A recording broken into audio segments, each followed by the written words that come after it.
چھوٹے بچے روزہ رکھ لیتے ہیں تو مائیں بے چین ہو جاتی ہیں. جب دوپہر کے وقت پھول جیسے بچے کملا جاتے ہیں تو مائیں انہیں بند کمرے میں کوئی کھانا یا کوئی ٹافی یا کوئی اور چیز یا چاکلیٹ دیتی ہیں کہ بیٹے یہ کھا لو.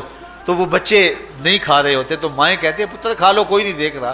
تو وہ بچے بھی کہتے ہیں اللہ دیکھ رہا ہے. ماہ سیام میں کڑکتی دھوپ، برستی گرمی، زباں کانٹا، ہونٹ خشک، ٹھنڈا پانی دستیاب، دروازہ مقفل، کوئی دیکھنے والا بھی نہیں ہے، لیکن بندہ ایک گھونٹ بھی نہیں پیتا.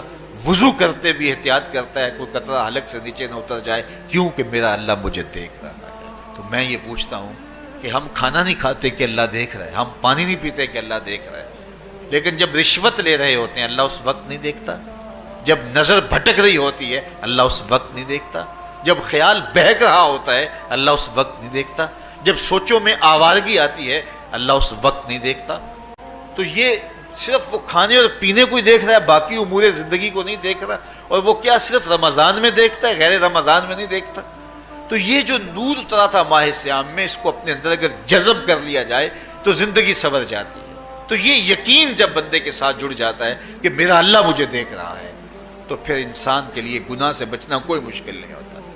گھر میں فاقے ہوں، مشکل میں بندہ پھنسا ہو اور اس کو رشوت مل رہی ہو تو پھر اپنا ہاتھ روکنا بڑا مشکل ہوتا ہے. بلکتے بچوں کا خیال آتا ہے.